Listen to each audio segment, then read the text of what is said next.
Welcome to your own YouTube channel popular classes. दोस्तों, आज मैं आप लोगों को पढ़ाने वाला हूं वॉइस, एक्टिव वॉइस और पैसिव वॉइस। तो सबसे पहले हम देखते हैं एक्टिव वॉइस हम पढ़ेंगे कैसे। तो जो हमारा मेन होगा वो सब्जेक्ट से हमको पता लगाना है। किससे पता लगाना है? सब्जेक्ट से। यानी अब देखो, एक सब्जेक्ट होगा या तो फिर क्या होगा हमारा ऑब्जेक्ट होगा। क्या होगा? ऑब्जेक्ट होगा। अब देखो, जहाँ पर सब्जेक्ट मेन रोल प्ले कर रहा है, ध्यान से सुनना, अगर सब्जेक्ट मेन रोल प्ले कर रहा है तो वो हो जाएगा हमारा एक्टिव वॉइस, और अगर ऑब्जेक्ट मेन रोल प्ले कर रहा है तो वो हो जाएगा हमारा पैसिव वॉइस। अब सब्जेक्ट और ऑब्जेक्ट में होगा क्या, ध्यान से देखना। देखो, ये इतना याद रखना, जो चीज़ सब्जेक्ट है वो ऑब्जेक्ट भी बन सकती है, और जो ऑब्जेक्ट है वो सब्जेक्ट भी बन सकता है। ठीक है, यानी दुनिया का कोई भी सब्जेक्ट है वो ऑब्जेक्ट भी हो सकता है, और दुनिया का कोई भी ऑब्जेक्ट है वो सब्जेक्ट भी बन सकता है। तो हमें क्या देखना है कि जो सब्जेक्ट या ऑब्जेक्ट जो भी है, अगर सब्जेक्ट है, ठीक है, और वो लिविंग है, क्या है? लिविंग है, ठीक। या तो फिर सब्जेक्ट जो हमारा होगा वो क्या है? नॉन लिविंग है। ठीक है, सब्जेक्ट हमारा या तो फिर लिविंग है या तो फिर हमारा क्या है? नॉन लिविंग है। उसके बाद जो लिविंग सब्जेक्ट है, क्या वो हमारा डूअर है? डूअर यानी काम करने वाला है, या फिर वो सब्जेक्ट हमारा नॉन डूअर है। ठीक, फिर से देखो, अगर सब्जेक्ट हमारा लिविंग है, लिविंग कितने परसेंट? 10%। कितने परसेंट? 10%। लेकिन डूअर कितने परसेंट होना चाहिए, यानी काम करने वाला उस सेंटेंस के अंदर कितने परसेंट होना चाहिए? 90%। तो ये हमारा क्या तैयार हो जाएगा? Active voice. क्या तैयार होगा हमारा? क्या तैयार होगा? Active voice. एक्टिव वॉइस, यहीं से एक्टिव वॉइस का जन्म होगा। यानी अगर वो सब्जेक्ट हमारा लिविंग है 10%, ये लिविंग है, और दूसरा क्या है? डूअर, और डूअर ज़्यादा होना चाहिए, 90% वो काम करने वाला होना चाहिए, डूअर होना चाहिए। तो अगर डूअर है तो क्या हो जाएगा? Active voice. लेकिन अगर वो नॉन लिविंग है या फिर नॉन डूअर है, यानी अगर लिविंग भी है लेकिन नॉन डूअर है, यानी उस सेंटेंस के अंदर काम करने वाला नहीं है, तो वो हमारा होगा ऑब्जेक्ट। और यहीं से हमारा इसका जन्म होगा किसका? पैसिव वॉइस का। किसका? पैसिव वॉइस का। तो ये हुआ हमारा एक्टिव वॉइस और ये है हमारा पैसिव वॉइस। एग्जाम्पल के थ्रू हम बेहतर तरीके से समझते हैं। जैसे एक सेंटेंस हमने लिखा, वह आम खाता है। क्या सेंटेंस है? वह आम खाता है। ठीक है, वह आम खाता है। अब देखो, यहाँ पर वह लिविंग है, बिल्कुल लिविंग है, क्योंकि कोई खा रहा है आम तो लिविंग ही होगा। उसके बाद क्या वो डूअर भी है? तो काम करने वाला है, यानी डूअर है। तो ये हमारा क्या हो गया? Active voice. लेकिन अगर इसी सेंटेंस को हम दूसरी तरह से बोले तो क्या बोला जाएगा? आम खाया जाता है। क्या होगा? आम खाया जाता है। अब देखो, अब इसमें देखो ऑब्जेक्ट मेन रोल प्ले कर रहा है। क्या खाया जाता है? आम। क्या आम नॉन लिविंग है? बिल्कुल नॉन लिविंग है। ठीक है, उसके बाद क्या ये नॉन डूअर भी है, यानी ये डूअर है। इधर से देखो, लिविंग है? नहीं है। डूअर है, काम करने वाला है? काम करने वाला नहीं है, क्योंकि आम खाया जाता है। खाएगा कौन, इसके बारे में भी जानकारी नहीं है, वो मेन नहीं है। ठीक, तो ये नॉन डूअर है, और क्योंकि काम करने वाला आम थोड़े ना है, आम को तो खाया जाएगा, ये एक ऑब्जेक्ट है। तो जब ऑब्जेक्ट मेन रोल प्ले करेगा तो क्या बन जाएगा हमारा? Passive voice. एक और एग्जांपल देखते हैं। जिसे लिखा है, राणा प्रताप ने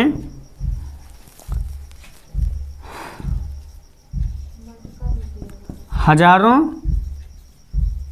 दुश्मनों को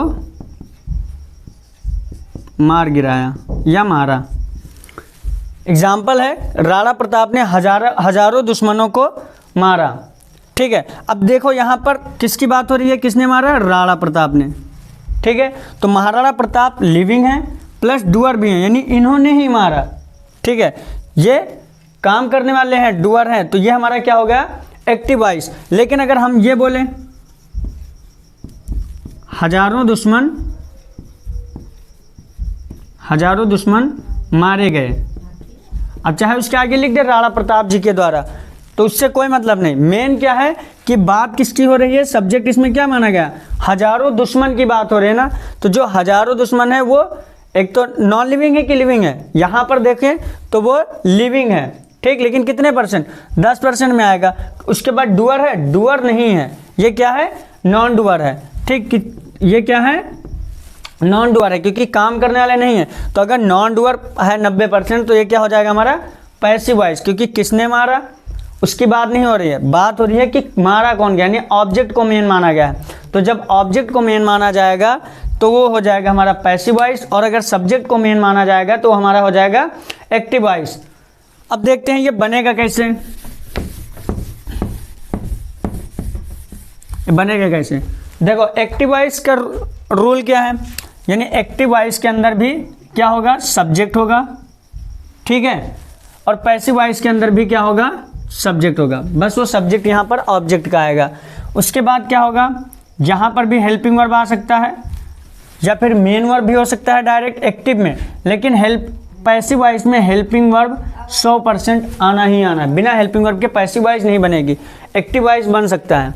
उसके बाद हमारा क्या होगा, मेन वर्ब, क्या होगा, मेन वर्ब। यहाँ पर उसके बाद क्या आएगा, यहाँ पर भी मेन वर्ब आएगा, ठीक है। यहाँ पर मेन वर्ब की कोई भी फॉर्म आ सकती है, V1 भी आ सकता है, V2 भी आ सकता है, V3 भी आ सकता है, V4 भी आ सकता है और V5 भी आ सकता है। लेकिन जब हम पैसिव बनाएंगे तो इसके अंदर सिर्फ और सिर्फ कौन सा आएगा, वर्ब की थर्ड फॉर्म, ओनली वर्ब की थर्ड फॉर्म। उसके बाद इसमें क्या लगाना है, ऑब्जेक्ट, और इसमें भी क्या लगाना है, by plus objective case. 100% by नहीं आएगा, वो चेक करना पड़ेगा कि कौन सा प्रेपोजिशन कहाँ पर बैठेगा, लेकिन 90% तुम्हारा बाई ही आएगा, ठीक है। तो अब इसका क्या क्या बनना है, नहीं सब्जेक्ट और हेल्पिंग और मेन वर्ब की कोई भी फॉर्म, ऑब्जेक्ट, ये हो गया एक्टिव वॉइस, और सब्जेक्ट हेल्पिंग और मेन वर्ब की थर्ड फॉर्म, ये हो जाएगा हमारा पैसिव वॉइस। हम बनाते हैं और चेक करते हैं कि कैसे बनेगा। अब इसमें मेन क्या रहेगा, एक चीज़ और देख लो, इसमें जो ये सब्जेक्ट है, एक एग्जाम्पल के थ्रू पहले समझते हैं। जैसे लिखा है, ही rights an application, he rights an application, ठीक है। अब इसको बनाना है तो बनेगा कैसे, अब यहाँ पर देखना, ये जो सब्जेक्ट ऑब्जेक्ट है, ठीक, और ये हमारा क्या है, वर्ब है, ये हमारा क्या है, सब्जेक्ट है। अब जब हम पैसिव वॉइस बनाते हैं तो उसका रूल क्या है, पहले इधर देखो, ये क्या है, हमारा सब्जेक्ट है, ठीक है। सब्जेक्ट के बाद क्या आया है, मेन वर्ब है, उसके बाद क्या आया है, अदर वर्ड या ऑब्जेक्ट है, ठीक। अब जब पैसिव बनाएंगे तो इस ऑब्जेक्ट को हम कहाँ रखेंगे, सबसे पहले, ठीक है, और इस ऑब्जेक्ट को ही यहाँ पर क्या मानना है, उस पैसिव वॉइस का सब्जेक्ट ही मानना है, ठीक है। उसके बाद दूसरे नंबर पर हमको क्या लगाना है, हेल्पिंग वर्ब लगाना है, सब्जेक्ट के बाद क्या लगाना है, हेल्पिंग वर्ब लगाना है, ठीक है। उसके बाद हमको क्या लगाना है, मेन वर्ब, और मेन वर्ब में क्या आएगी, वर्ब की थर्ड फॉर्म आएगी। उसके बाद हमको क्या लगाना है, बाई प्लस कर देना है। उसके बाद ये जो सब्जेक्ट होगा ये होगा हमेशा ऑब्जेक्टिव केस में, बस हमारा पैसिव वॉइस कंप्लीट। यानी अगर सब्जेक्ट है, मेन वर्ब है, अदर वर्ड है, यहाँ पर हेल्पिंग वर्ब भी आ सकता है, जैसे इसमें नहीं है क्योंकि इंडेफिनिट में नहीं आता है। अब अगर निगेटिव बनाएंगे तो आएगा, तो subject plus helping verb plus main verb plus other word, ठीक है। अब ये क्या करना है, 4 ये हैं, 4 ये भी हैं, ठीक है। यानी ये ऑब्जेक्ट कहाँ चलाएगा, सब्जेक्ट के पास, हेल्पिंग वर्ब उतार दो, मेन वर्ब, वर्ब की थर्ड फॉर्म, और ये जो ऑब्जेक्ट है सब्जेक्ट, ये कहाँ ले आना है, बाई के बाद लेके आना है। ये बराबर होगा हमारा एक्टिव वॉइस, और इस रूल पर चलेंगे तो बराबर क्या आएगा, पैसिव वॉइस। अब इसको हम बनाते हैं कि बनेगा कैसे। अब देखो यहाँ पर बाई के बाद जो ऑब्जेक्ट लगेगा तो ये जो सब्जेक्ट होगा इसी का ऑब्जेक्टिव केस आएगा, तो इसलिए हमको इसको पढ़ने से पहले केस भी देखना है। हम इधर केस लिख रहे हैं, फिर बनाएंगे। इसको उतार लेना, स्क्रीनशॉट ले लेना या उतार लेना, कैसे भी करके। अब इधर हम बना रहे हैं, इधर देखो, इधर हम केस लिख रहे हैं, ठीक है। यानी एक हमारा क्या है, पूरा इरेज कर दें हम,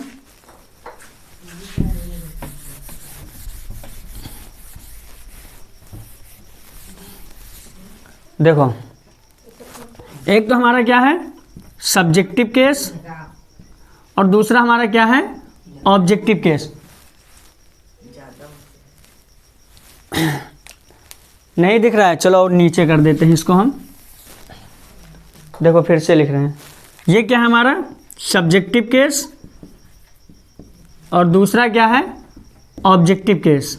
अब आ रहा है साहब, ठीक है। अब सब्जेक्टिव केस के अंदर क्या है, ये आई हमारा सब्जेक्ट है, वी हमारा सब्जेक्ट है, यू हमारा सब्जेक्ट हो सकता है, दे हमारा सब्जेक्ट है, ही हमारा सब्जेक्ट है, शी हमारा सब्जेक्ट है, कोई नेम आ सकता है या फिर इट आ सकता है, ठीक है, या कोई और भी नाउन आ सकता है। तो अगर आई है तो आई का जो ऑब्जेक्टिव केस बनेगा वो बनेगा मी। ये बहुत ही ज़्यादा इंपॉर्टेंट है क्योंकि इसको लिखना ही लिखना पड़ेगा। वी है तो वी का जो ऑब्जेक्टिव केस है वो क्या बनेगा, अस। जो यू है, यू का ऑब्जेक्टिव केस यू ही होगा। जो दे है, दे का ऑब्जेक्टिव केस देम बनेगा। ही का बनेगा हिम।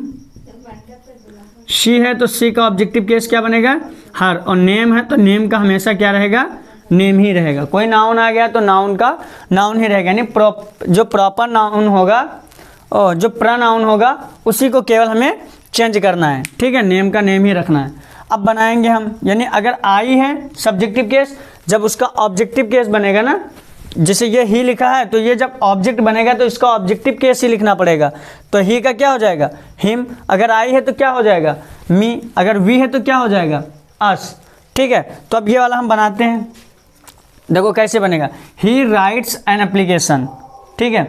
अब देखो सबसे पहले क्या लिखेंगे, ऑब्जेक्ट को लिखेंगे, यानी सब्जेक्ट है, helping main verb, other word. अब आपको पहले क्या लिखना है, ऑब्जेक्ट लिखना है सब्जेक्ट की जगह पर, यानी सबसे पहले किसको लिखना है, ऑब्जेक्ट। तो ऑब्जेक्ट इसके अंदर क्या है, एन एप्लीकेशन। तो ये बन गया हमारा एन एप्लीकेशन, एन एप्लीकेशन।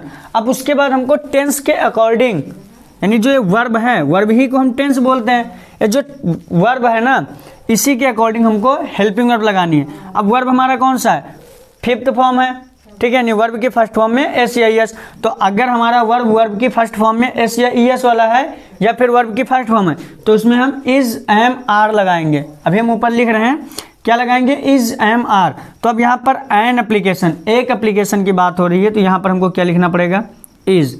तो पहला सब्जेक्ट हो गया, दूसरे नंबर पर हेल्पिंग वर्ब, तीसरे नंबर पर वर्ब की थर्ड फॉर्म लगाना। अब इसमें वर्ब क्या है, वर्ब क्या है, राइट। राइट की थर्ड फॉर्म क्या बनेगी, रिटन। क्या बनेगा, written. An application is written. उसके बाद क्या लगाना है, बाय। अब किसके जरिए लिखा गया, सब्जेक्ट। सब्जेक्ट क्या बनेगा हमारा, सब्जेक्ट क्या है, ही का ऑब्जेक्टिव केस आएगा क्योंकि प्रेपोजिशन के बाद कभी भी सब्जेक्टिव केस आ ही नहीं सकता। यही नहीं, कोई भी प्रेपोजिशन हो उसके बाद या तो V4 आएगा या तो फिर ऑब्जेक्टिव केस लिखना है। तो ही का क्या बनेगा, हिम। तो बाय हिम। बस ये सेंटेंस हो गया हमारा कंप्लीट पैसिव वॉइस। अब देखना यह है कि टेंस के अकॉर्डिंग हमको बदलना कैसा है। तो पहले ये जरूर लिख लेना, ये बहुत ही इंपॉर्टेंट है। और उसके बाद पहले नंबर पर ये लिखना है, ठीक है, और दूसरे नंबर पर ये लिखना है। अब जो लिखने जा रहे हैं वो तीसरे नंबर पर उसको लिखना है। अब हम मिटा रहे हैं,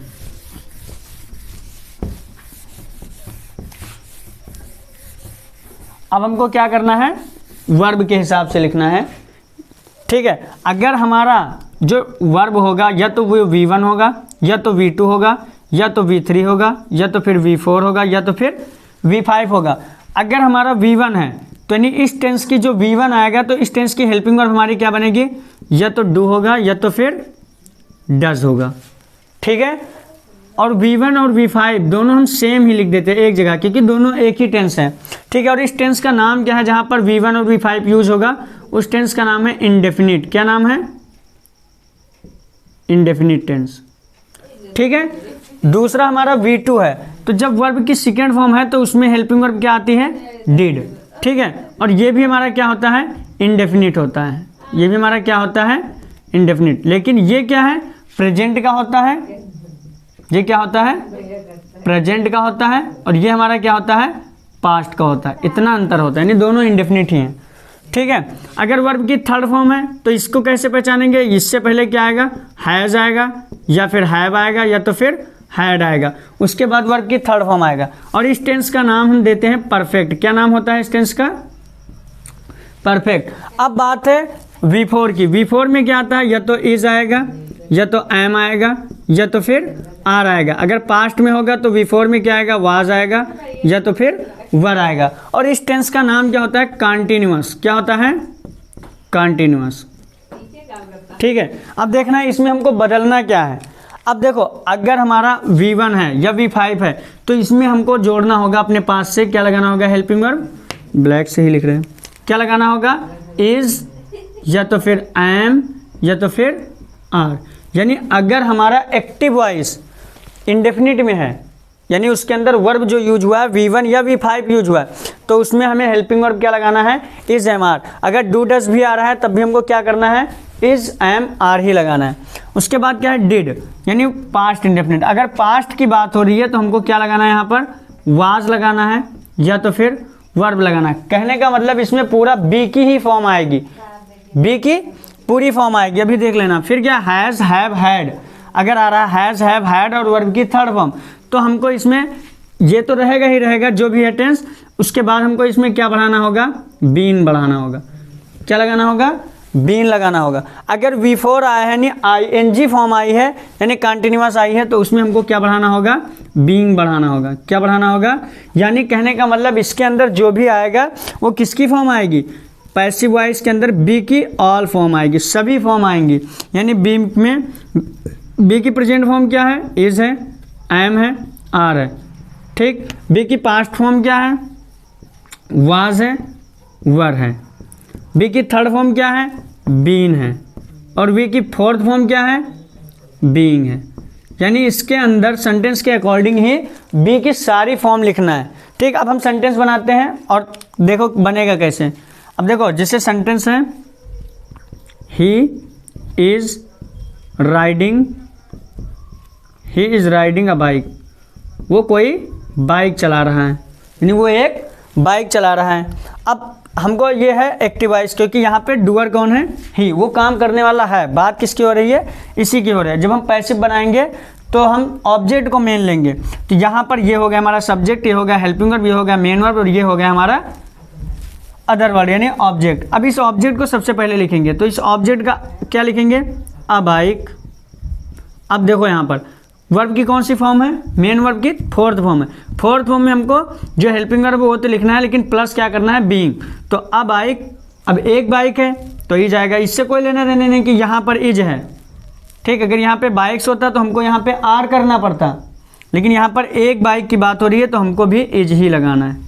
ठीक है, ये हमारा हो गया हेल्पिंग वर्ब। उसके बाद क्या लगाना है, अगर V4 है तो हमको बीइंग लगाना है। तो अ बाइक इज बीइंग, क्या बनेगा, being. A bike is being. उसके बाद वर्ब की थर्ड फॉर्म, राइड की थर्ड फॉर्म क्या होती है, रिडन। क्या होती है, रिडन। ठीक है, उसके बाद क्या लगाना है, स्ट्रक्चर में देख लेना, बाई। क्या लगाना है, यानी वर्ब की थर्ड फॉर्म के बाद हमको यूज क्या करना है, बाई। बाई के बाद ऑब्जेक्टिव केस, सब्जेक्ट का क्या बन जाएगा, ऑब्जेक्टिव केस। तो ही का ऑब्जेक्टिव केस क्या होता है, हिम। और ये हमारा पैसिव वॉइस हो गया कंप्लीट। ठीक है, अब एक और एग्जांपल देखते हैं। जिसे लिखा है ही हटा, ही हो गया। जिसे लिखा आई हैव प्लग्ड फ्लावर्स। ठीक है, कैसे बनेगा, अब आई हैव प्लग्ड फ्लावर्स। अब हमको क्या करना है, ऑब्जेक्ट पहले लिखना है। तो ये वर्ब है, वर्ब के बाद क्या आता है, ऑब्जेक्ट। अब इसी को लिखना है, फ्लावर्स। क्या लिखा गया, फ्लावर्स। उसके बाद एक फूल है कि एक से ज़्यादा है, फ्लावर्स है, एक से ज़्यादा। अगर फ्लावर होता तब एक फूल था, तो फ्लावर्स हैव, क्योंकि एक से ज़्यादा है, फ्लावर्स हैव। उसके बाद क्या आएगा, अगर थर्ड फॉर्म है तो क्या बढ़ाना है, बीन बढ़ाना है, यानी परफेक्ट है तो have been, flowers have been. उसके बाद क्या करना है, वर्ब की थर्ड फॉर्म। थर्ड फॉर्म तो इसमें पहले से लिखी है, प्लग का क्या होगा, प्लग्ड। किसके ज़रिए से, बाय मी।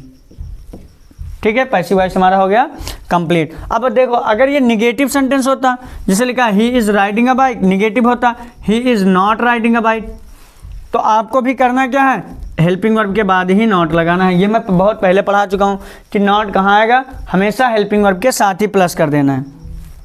ठीक है, आई हैव प्लग्ड फ्लावर, अगर होता I have not plucked flower तो आपको भी करना होता flowers have not been plucked by me. उम्मीद करता हूँ कि आप लोगों को वीडियो पसंद आई हो। अगर आप लोगों को वीडियो पसंद आई हो और समझ में आया हो तो आप लोग लाइक करें, शेयर करें और सब्सक्राइब करें। अब इसका जो पार्ट 2 है, यानी क्वेश्चन वाले सेंटेंस कैसे बनाना है, इंपरेटिव सेंटेंस कैसे बनाना है, तो आप लोग कमेंट करें, हम दूसरी वीडियो बनाएंगे। Thanks a lot.